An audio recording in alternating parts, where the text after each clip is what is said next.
Hello, my friends. I am so glad to see you here with me today. Welcome to English Storyline. Imagine you stepping back to the bustling streets of Cleveland, Ohio, in the early years of the 20th century. The air carries the scent of coal smoke from factories, the salty breeze off Lake Erie, and the unmistakable mix of horse manure and fresh gasoline. This was a city on the rise, an industrial powerhouse where steel mills hummed day and night, and immigrants from across Europe and beyond poured in seeking opportunity. Cleveland was growing fast, too fast, some said. Its wide avenues, once peaceful paths for carriages and pedestrians, were transforming into chaotic battlegrounds. In those days, roads belonged to everyone and no one. Horse-drawn wagons clattered alongside shiny new automobiles, their engines sputtering and backfiring. Streetcars clanged their bells, cyclists weaved through gaps, and pedestrians dashed across without warning. Accidents were common, heartbreakingly so. Families lost loved ones to collisions that could have been prevented. Policemen stood at major intersections, waving their arms, blowing whistles, and shouting directions until their voices grew hoarse. It was exhausting, dangerous work, especially as darkness fell and visibility dropped. Among these dedicated officers was a bright-eyed, 23-year-old policeman. Let's call him young Officer Hale for our story, though his real-life counterparts shared similar struggles. He had joined the force with dreams of protecting his community, not imagining he'd spend his shifts as a human traffic signal. Standing on a wooden platform at busy crossings like Euclid Avenue, he felt the weight of responsibility. Cars were still a novelty for many, but their numbers were exploding. Drivers, often inexperienced, grew impatient. Horses startled at the noise, rearing up and causing wagons to tip. One crisp autumn afternoon in 1913, Officer Hale witnessed something that would stay with him forever. A horse-drawn delivery cart, loaded with goods for a local market, hesitated at the intersection. A gleaming Ford Model T barreled forward, its driver distracted by conversation. The crash was violent. The cart overturned, spilling crates everywhere. Shouts filled the air. A young mother pulling her child on a sled nearby narrowly escaped. As Hale rushed to help, directing bystanders and clearing the wreckage, he felt a deep frustration. There must be a better way, he thought, his uniform dusted with debris. Nights after that, he lay awake in his modest boarding house, listening to the distant sounds of the city, pondering how technology could bring order to this growing madness. Cleveland in this era was a microcosm of America's transformation. The Industrial Revolution had brought prosperity, but also growing pains. Electric lights were beginning to illuminate homes and streets. Telephones connected distant voices, and the automobile promised freedom. Yet without rules, that freedom came at a terrible cost. Social reformers of the progressive era pushed for safety regulations, better public services, and innovations to protect the working class. Traffic control was becoming a public health issue. Hospitals saw more road injuries, newspapers ran stories of automobile terror, and city leaders debated solutions. Officer Hale, like many young men of his generation, embodied that spirit of ingenuity mixed with duty.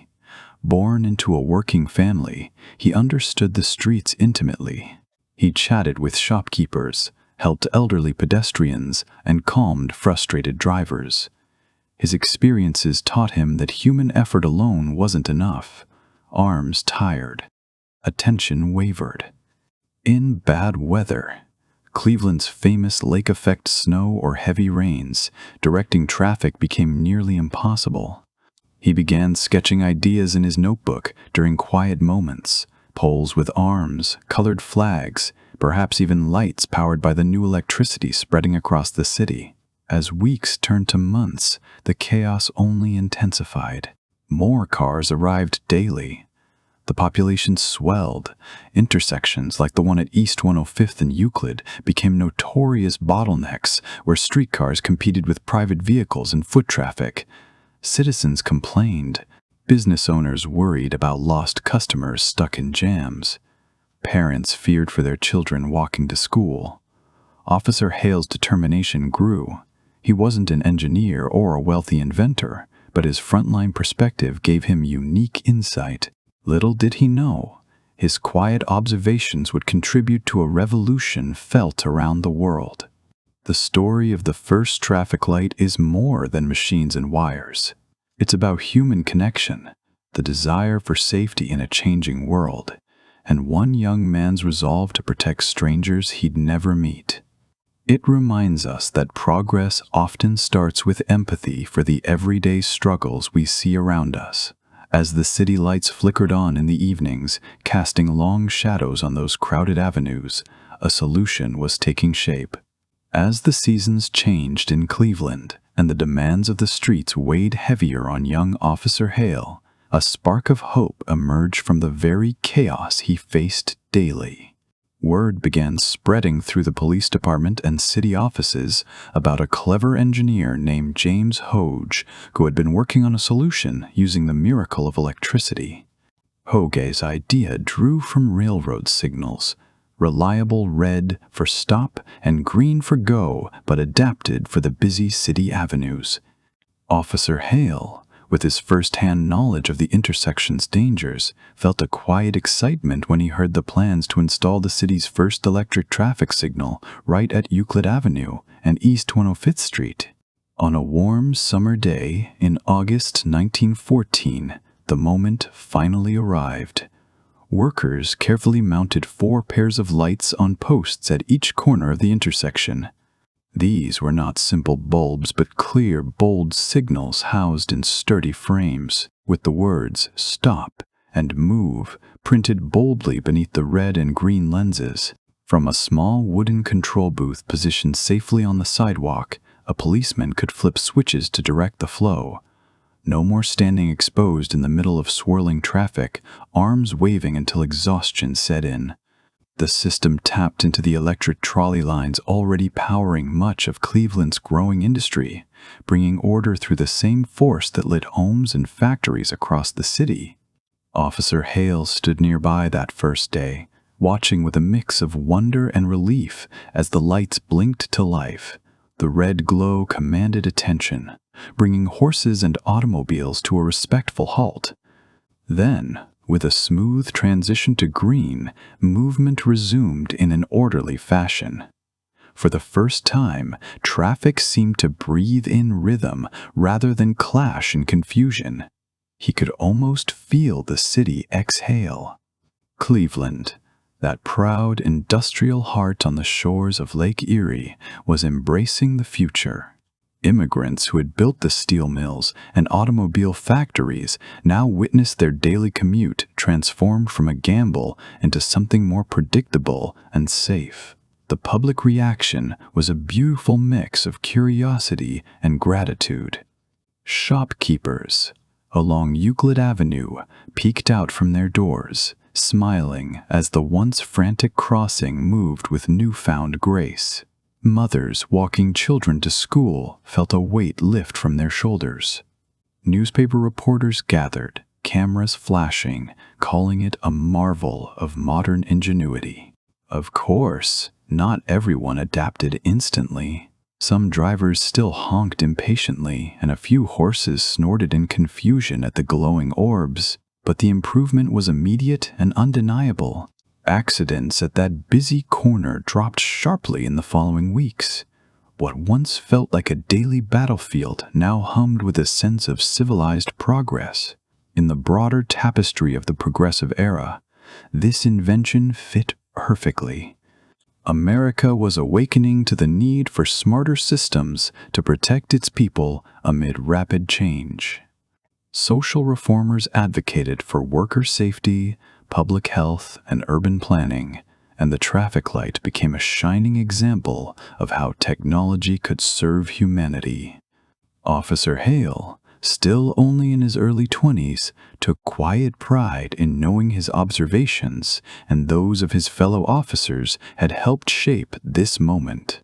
He continued his duties with renewed energy, sometimes stepping into the booth himself to operate the switches, feeling the satisfaction of guiding hundreds of lives safely through the intersection each hour. The cozy rhythm of the new system brought small joys, too. Neighbors chatted while waiting for the light to change instead of dodging vehicles. Delivery boys on bicycles could plan their routes with confidence. Even on those gray Cleveland days when lake winds blew cold, the steady red and green offered reassurance. This wasn't just wires and glass, it was care made visible, a promise that the city valued every life crossing its paths. Officer Hale often reflected during his quiet evening walks home how one dedicated idea, born from empathy for everyday struggles, could ripple outward so powerfully. Yet this was only the beginning. The simple two-color system worked beautifully in daylight, but left room for improvement when transitions were abrupt. Still, the foundation had been laid. The young policeman's world and the world beyond Cleveland was shifting towards safer roads, one glowing signal at a time. The story of human creativity and compassion was unfolding right before his eyes, reminding everyone that even the busiest streets could find harmony. As the years gently unfolded after that landmark day in 1914, the humble traffic light planted in Cleveland began to bloom into something far greater than anyone could have imagined. Officer Hale watched with quiet satisfaction as other intersections in the city adopted similar systems, bringing a soothing predictability to the once wild streets. The innovation didn't stay confined to Ohio for long. News of Cleveland's success spread through newspapers and engineering circles, capturing the imagination of city planners across America and eventually the world. By the 1920s, traffic signals were appearing in Detroit, New York, and Chicago, each installation carrying with it the same promise of safety that young Officer Hale had first dreamed of on those chaotic corners. One of the most heartwarming evolutions came just a few years later, thanks to another visionary mind. In 1923, Garrett Morgan, an African-American inventor and businessman, refined the idea by introducing the first three-position traffic signal. His design added that crucial yellow caution light between red and green, a gentle warning that gave drivers and pedestrians those precious seconds to prepare. Morgan's contribution, born from his own observations of city traffic, brought even more compassion and order to the roads. It was a beautiful example of how one invention inspires the next, each layer adding greater care for human life. Officer Hale, now a bit older and wiser, would have smiled knowing that the foundation laid in Cleveland had helped spark such thoughtful progress.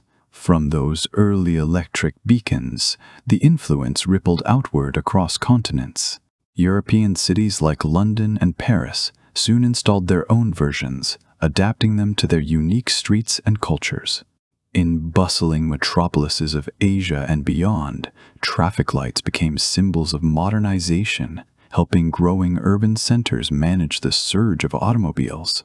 Today, when you pause at a familiar red light on your way to work or while strolling through your neighborhood, you're participating in a silent global agreement, an invisible thread of safety connecting us all back to that pioneering moment on Euclid Avenue. The emotional weight of this legacy runs deep. Before traffic lights, road fatalities were tragically high, claiming thousands of lives each year in America alone, many of them children and working folks simply trying to cross the street. Modern statistics show how dramatically things have improved. Intersections with proper signals see up to 50–70% fewer serious accidents.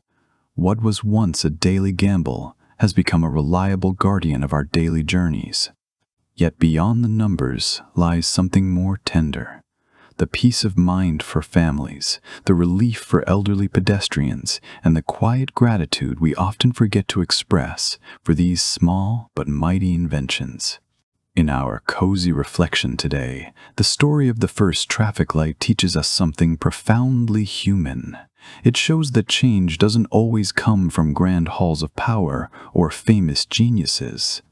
Sometimes it begins with a young 23-year-old policeman standing in the middle of swirling chaos, feeling the frustration and fear of his community and daring to imagine something better.